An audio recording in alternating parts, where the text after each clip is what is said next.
का मौका दिया है।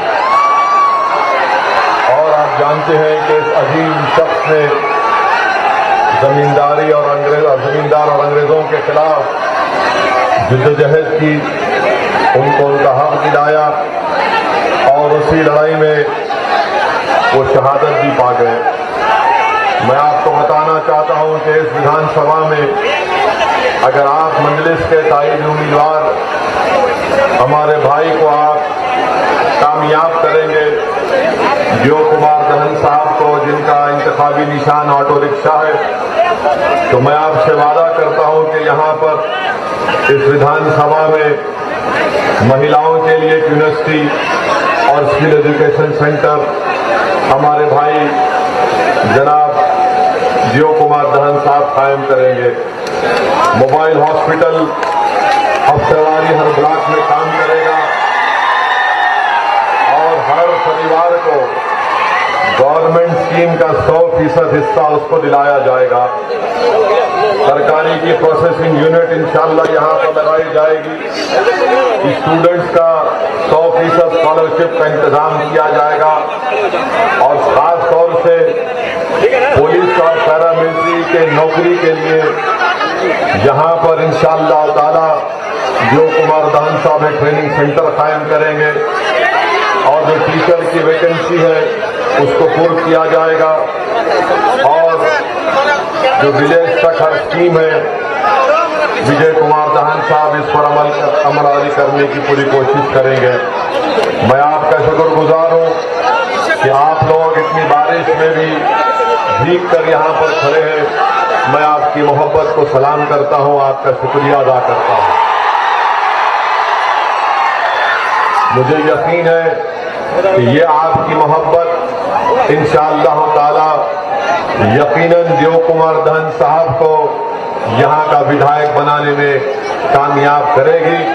मेरी आपसे गुजारिश ये है मेरे अजीज दोस्तों और बुजुर्गों कि आप देख रहे हैं कि झारखंड में यहां पर क्या हुआ रांची में, और आप जानते हैं कि मुदस्सिर का और हमारे भाई का, दोनों बेटों का झारखंड मुक्ति मोर्चा की सरकार और नरेंद्र मोदी की सरकार दोनों ने मिलकर मुदस्सिर और फजल को कत्ल कर दिया। अगर देश के प्रधानमंत्री पहले एक्शन ले लेते तो मुदस्सिर की जान नहीं जाती थी, मगर देश के प्रधानमंत्री को नुपुर शर्मा को बचाना था और नुपुर शर्मा को बचाते बचाते मुदस्सिर और साहिल की जान चली गई। अगर देश के प्रधानमंत्री नुपुर शर्मा को नहीं बचाते और झारखंड मुक्ति मोर्चा के यहां के मुख्यमंत्री थोड़ी ईमानदारी से काम करते तो मुदस्सिर और साहिल की मौत नहीं होती है। मैं आज यहां पर खड़े होकर मुदस्सिर और साहिल के परिवार से इजहार हमदर्दी भी करता हूं और भाजपा और हेमंत सोरेन की सरकार से मुतालबा करता हूं कि वो इन परिवार से माफी मांगे और इन तमाम पुलिस के अहदेदार हो या जिस किसी ने भी मुदस्सिर और साहिल को गोली मारी उनको फौरन गिरफ्तार करने की जरूरत है।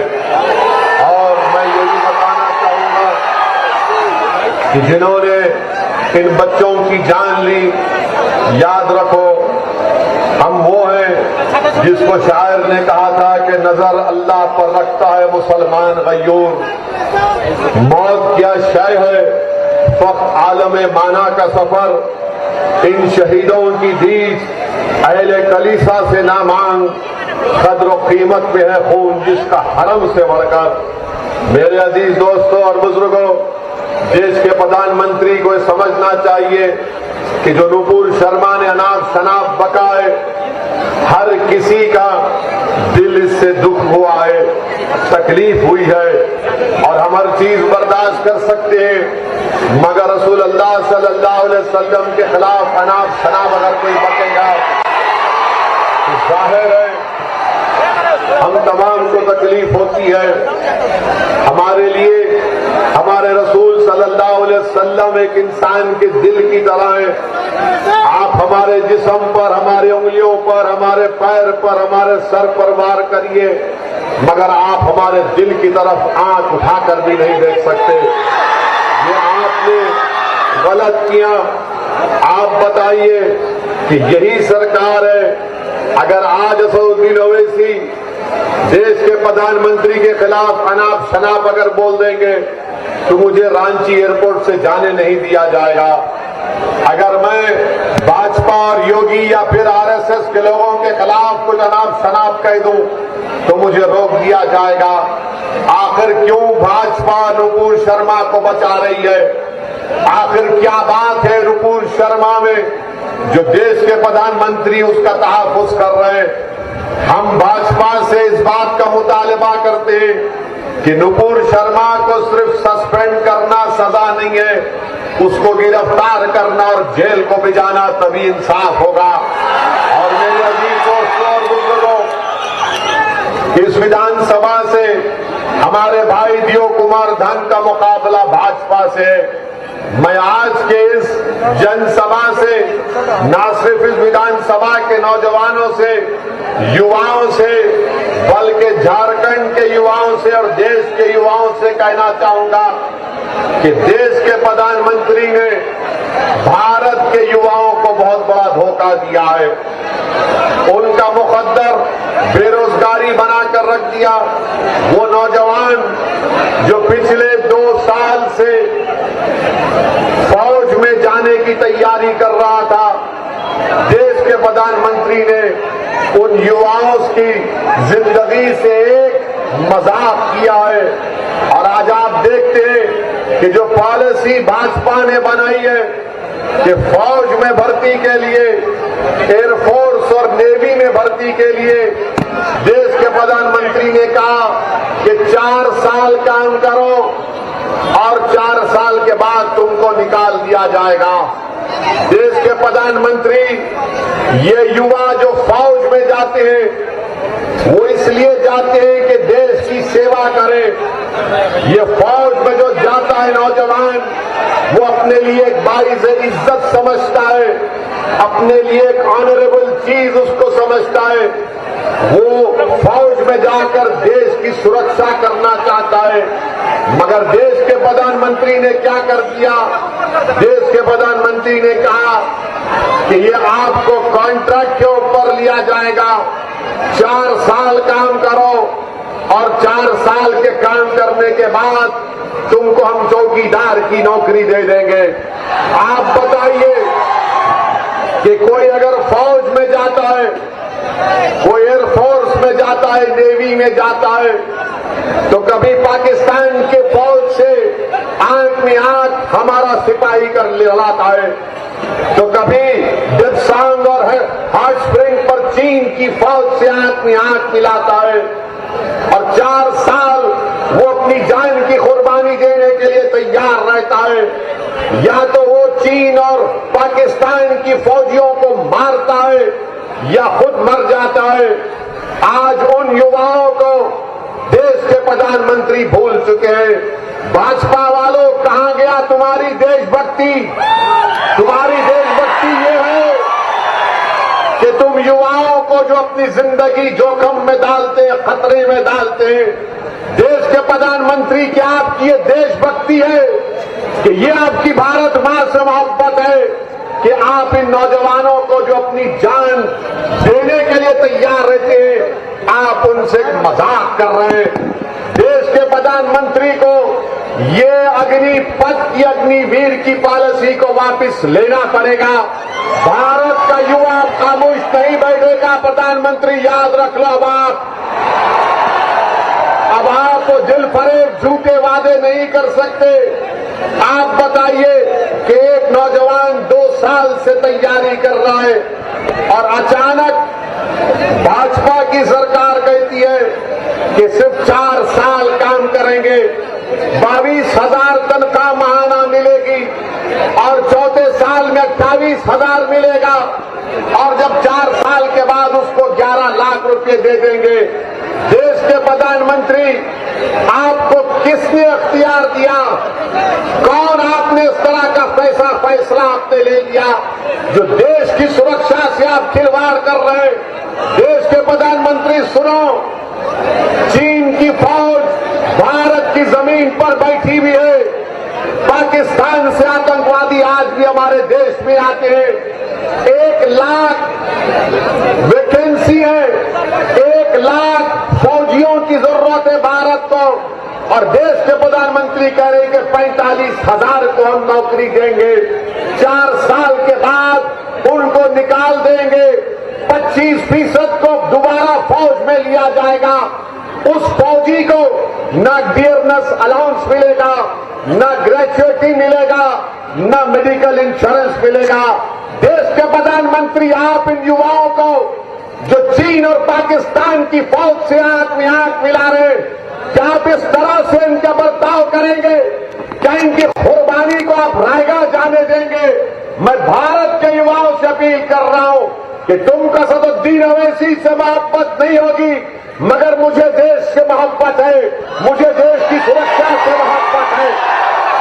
मैं नहीं चाहता कि चीन और पाकिस्तान भारत के लिए खतरा है। मैं मानता हूं हमको अपने सिपाहियों को मजबूत करना है, मगर देश के प्रधानमंत्री एक फार्मूला निकाल दिए, 4 साल काम करो, और फिर एक गाजर की पूंजी उन नौजवानों को उनके हवाले करके कह रहे हैं देश के प्रधानमंत्री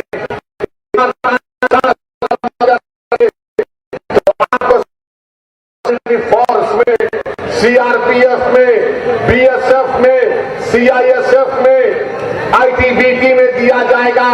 झूठ बोल रहे हैं देश के प्रधानमंत्री, झूठ कह रहे हैं। 2020 में सिर्फ 10,000 सेंट्रल पैरामिलिट्री फोर्स में नौकरियां दी गई। अगर 10% होगा तो 1,000 को नौकरी मिलेगी। देश के प्रधानमंत्री, झूठ बोलना बंद करो, देश की सुरक्षा करो। ये आपने जो पॉलिसी का ऐलान किया, इसको वापस लो। आप फौज में कोई जाता है तो देश की सेवा करने के लिए जाता है, और मैं इन तमाम हमारे प्रदेशों की सरकारों से कहना चाह रहा हूं, पहले रिक्रूटमेंट होता था प्रदेश की बुनियाद पर, इस स्टेट में इतने फौजी जाएंगे। आज भारत के प्रधानमंत्री पूरे ऑल इंडिया लेवल पर रिक्रूटमेंट करेंगे। अरे ये इससे फौज में इम्बैलेंस पैदा हो जाएगा, हमारी लोकतंत्र को खुदा ना खास्ता कहीं खतरा मुस्तकबिल में ना पैदा हो जाए। चीन से खतरा, पाकिस्तान से खतरा भारत के अतराफ में घेरा हुआ है, मगर देश के प्रधानमंत्री पैसे बचा रहे, पैसे बचा रहे। लानत है तुम्हारी इस पॉलिसी पर देश के प्रधानमंत्री। तुम देश की सुरक्षा को नहीं देख रहे हो, तुम पैसे बचाने का काम कर रहे हो। अरे देश की सुरक्षा के लिए अगर पैसे क्या, अगर पैसे नहीं है तो भी देश की सरकार को पैसे निकाल कर देश की सुरक्षा करनी चाहिए। मगर प्रधानमंत्री, क्योंकि उन्होंने, उनकी सरकार ने 8 साल में देश की इकोनॉमी को बर्बाद कर दिया, बर्बाद कर दिया। आज बेरोजगारी भारत में सबसे बड़ा मुद्दा है। सरकार कहती है 8% बेरोजगार है, मैं कहता हूं कि 16-17% से ज्यादा भारत में बेरोजगारी है। आपको जानकर गम होगा, अगर 5 पढ़े लिखे ग्रेजुएट है तो सिर्फ 1 को नौकरी मिलती है, सिर्फ 1 को नौकरी मिलती है। भारत में 1 करोड़ 20 लाख लोग आज नौकरी तलाश करना छोड़ चुके हैं। क्यों? क्योंकि उनको नौकरी नहीं मिलती। देश के प्रधानमंत्री से जाकर आप पूछेंगे तो बोलेंगे पकौड़ा बेच लो। 2015 में मोदी ने कहा था कि मैं 2022 में 10 करोड़ नौकरियां दूंगा। Make in India, startup India, skill India, run India, sit India, क्या क्या कहा था, कितनी नौकरियां दी आपने?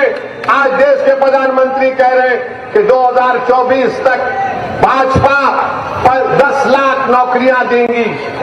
अरे देश के प्रधानमंत्री, क्यों झूठ बोल रहे हैं आप?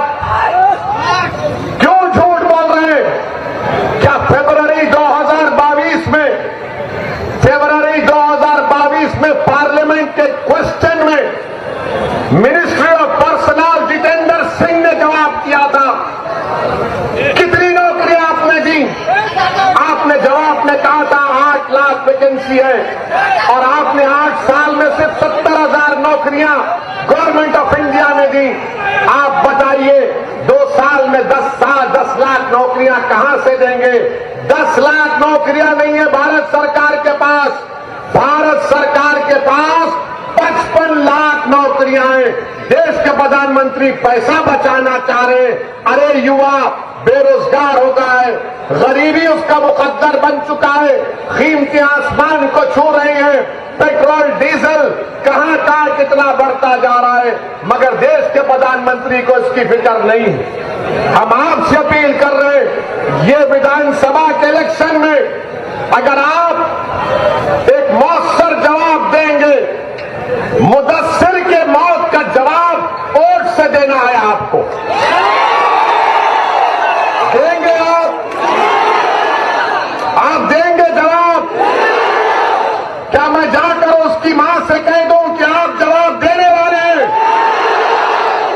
क्या आप बेरोजगारी को मुद्दा बनाकर वोट देंगे भाजपा के खिलाफ? क्या आप ये जो फौज की पॉलिसी है जिसमें देश की सुरक्षा को दांव पे लगा दिए भारत के प्रधानमंत्री, क्या आप उसके खिलाफ वोट देंगे? आप याद रखिए, जब आप वोट देंगे, भाजपा को हराएंगे यहां से, तो देश के प्रधानमंत्री को तब मालूम होगा कि अब चाय बेचने की बात अब मैं नहीं कर सकता। मेरे अजीज दोस्तों और बुजुर्गों, आप देखते हैं कि टीवी पर ये मोदी के चहीतों को बिठाया जाता है, फौज से रिटायर लोग बैठते हैं। मैं उनसे बड़ी हाथ जोड़कर अपील कर रहा हूं, आप इतना मत गिर जाओ कि उन गरीब बच्चों के मुस्तकबिल को बर्बाद कर दिया जाए जो टीवी पर बैठकर बड़ी बड़ी बातें कर रहे हैं। क्या तुमको पेंशन नहीं मिल रहा है? फौज से रिटायर हुए तुमको पेंशन मिलेगा। और ये जो गरीब परिवार के बच्चे, गांव के बच्चे, आदिवासियों के बच्चे जो फौज में जाते हैं, 17 साल मेहनत करते हैं ताकि उनको पेंशन मिले, अपनी जान को खतरे में डालते हैं ताकि उनको डियरनेस अलाउंस मिले, ग्रेच्युटी मिले, और रिटायरमेंट के बाद मेडिकल उनको इंश्योरेंस मिले। ये टीवी पर बैठने वालों, तुम्हारा तो इंश्योरेंस है, तुम्हारा तो मेडिकल इंश्योरेंस है, मगर वो गरीब के बेटों का क्या होगा? मेरे अजीज दोस्तों और बुजुर्गों, ये गलत पॉलिसियां देश के प्रधानमंत्री कर रहे हैं। और आज आप देखते हैं कि भारत का नौजवान आज इनके गलत फैसलों की वजह से गुस्से में है, आक्रोश में।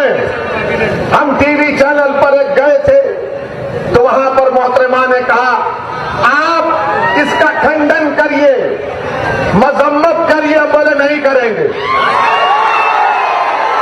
बोले ट्रेन जल गई, ट्रेन जल गई। ट्रेन क्या किसी पार्टी की होती है? हमने जवाब दिया और फिर कह रहे हैं, तुमने उन नौजवानों को रोड पर क्यों लाया? तुमने उन नौजवानों को गुस्सा क्यों दिलाया? वो गरीब परिवार के बच्चे जो कर्जे लेकर कोचिंग हासिल करते हैं, एग्जाम लिखते हैं, 2019 से कोशिश कर रहे हैं, आज अचानक देश के प्रधानमंत्री ने उनके ख्वाबों को चूकनाचूर कर दिया। मैं उन तमाम एहतजाज करने वाले नौजवानों के साथ खड़ा हूं जो मोदी की पॉलिसी के खिलाफ खड़े हो चुके हैं। वो भारत के जिस किसी कोने में भारत की सुरक्षा के लिए लड़ रहे हैं, मैं उनको सलाम करता हूं और उनसे कह रहा हूं कि हम आपके साथ हैं। हम मजबूर करेंगे देश के प्रधानमंत्री को अपनी इस टीओडी की पॉलिसी को वापस लेने के लिए। बल्कि मैं आज इस विधानसभा में झारखंड की गयूर सरजमीन में खड़े होकर देश के प्रधानमंत्री से डिमांड करता हूं कि नरेंद्र मोदी, आप पार्लियामेंट का सेशन बुलाओ, पार्लियामेंट में बैठकर हम कहेंगे, डिस्कस करेंगे, आपको बताएंगे कि आप चंद पैसों को बचाने के लिए देश